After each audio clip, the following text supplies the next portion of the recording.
just coming through this one? Good. Before I begin, I would like to say a couple of words of deep appreciation for the sponsors and the people who have put this program together. I have been involved in speaking publicly all over the planet and all over the United States. I've been at conferences here, I've been at conferences there, and I know how terribly difficult it can be to put a program like this together. And I have to say, I have tremendous respect and admiration for the people who've done this. Most of all, I respect their courage for dealing with a subject like this, where most of the elite leadership and the power groups of the world want this subject to go away. And these courageous young men who have put this together are brave, and they deserve my respect and your admiration. And I want to say I thank you because I know what you did.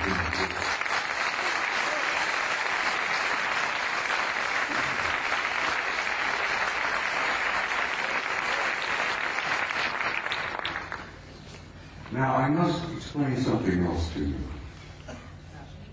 I never read from a script. I don't have a prepared script to follow. I get up on a stage and I talk to people like yourselves and I kind of wing it. I have so much material and I have such a problem of keeping it under the allotted time that I've been given. I have come today prepared to speak to you for 3 hours. I'm only allowed 1 hour to get in there. So something's going to have to give. But bear with me, I'll do the damnedest job I can. And it's important that you see the photographs of the NASA pictures that I have brought with me. Now, my journey began 45 years ago. I began a journey that if I had known then what I know now, if I had known the pain, the anguish, the heartbreak that I was going to experience over these 45 years, I might not have started that journey at all.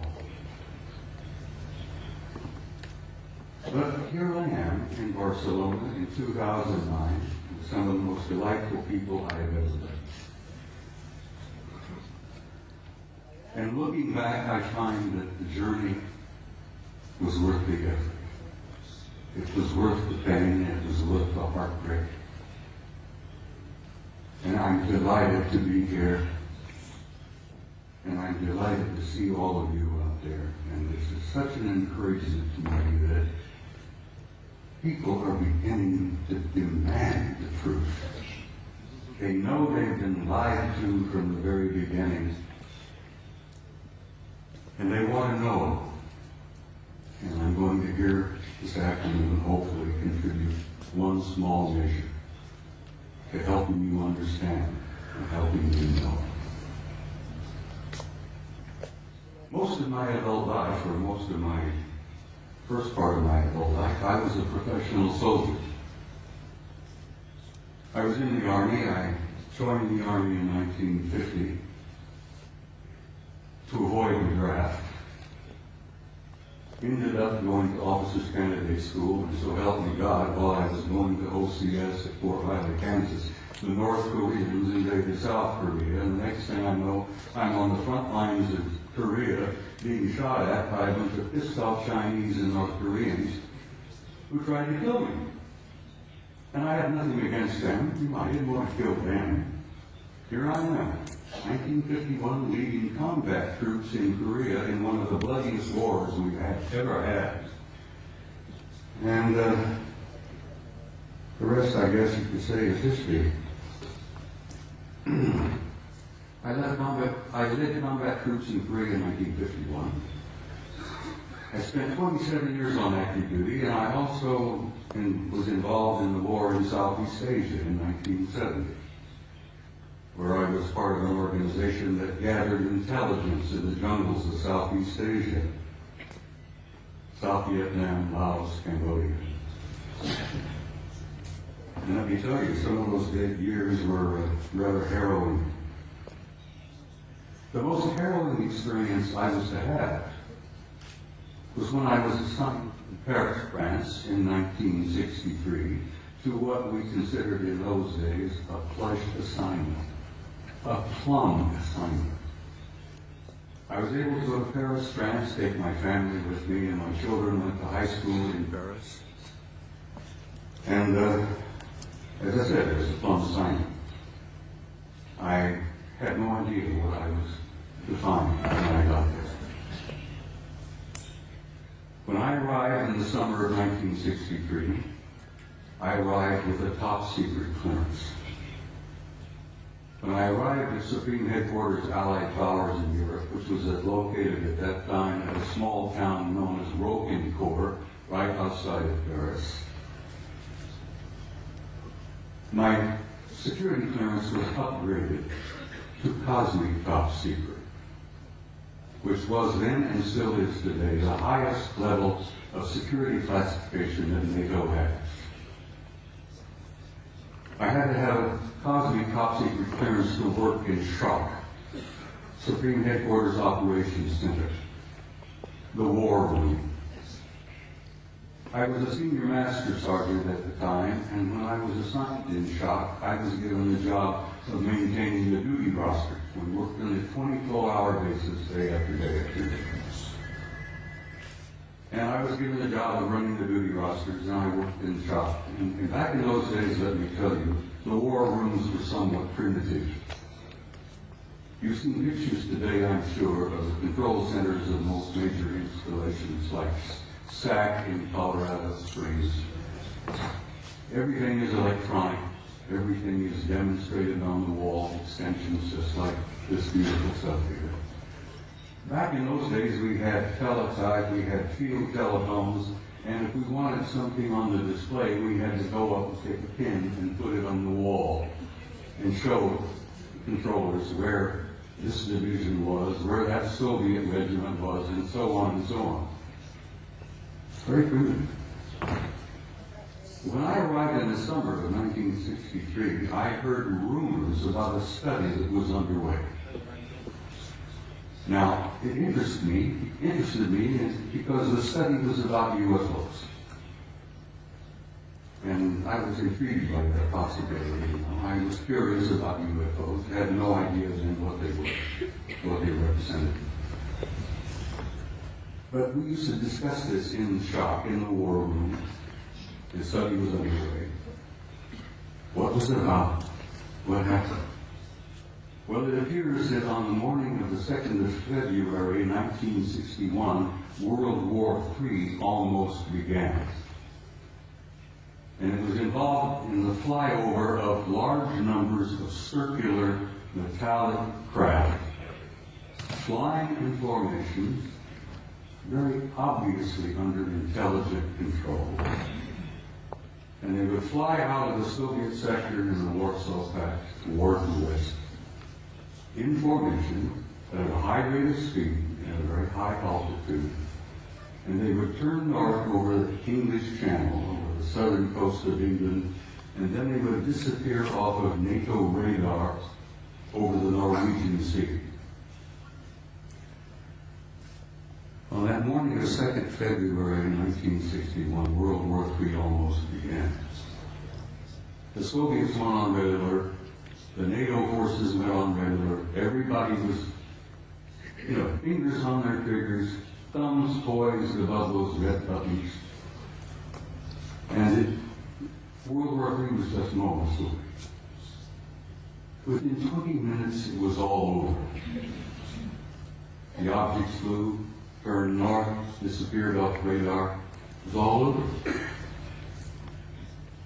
After this event occurred, a British Air Marshal by the name of Sir Thomas Pike, who was a Deputy Supreme Allied Commander in Europe at that time. He was the deputy to my boss, General Lyman Lendisser, an American four-star general who was known as SACEUR, Supreme Allied Commander in Europe. Air Marshal Pike says, "I've had enough of this.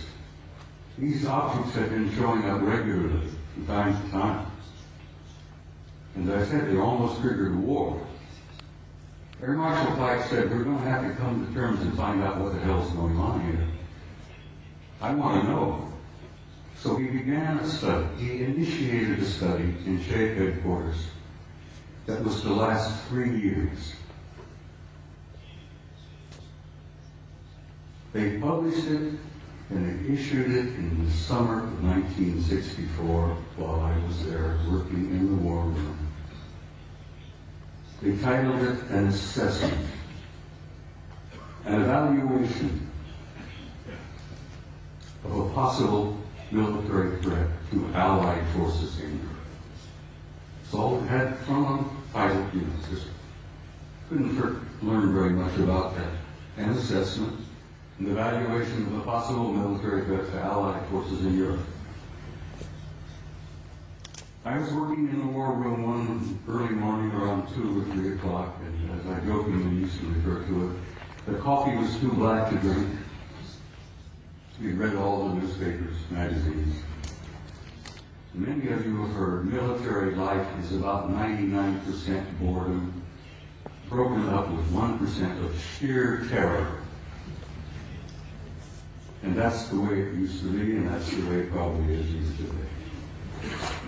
I'm sitting there nodding off, and this American Air Force full colonel looked at me and he says, wake up. He went over to the vault. The vault, the shop, was a walk-in safe. We opened the door and walked in, and we kept classified documents in there. The colonel went over to the vault, the file, and pulled out this document and threw it on my desk, and he says, read that, that'll wake you up. Ladies and gentlemen, my life changed. I opened the first page, and I couldn't put it down.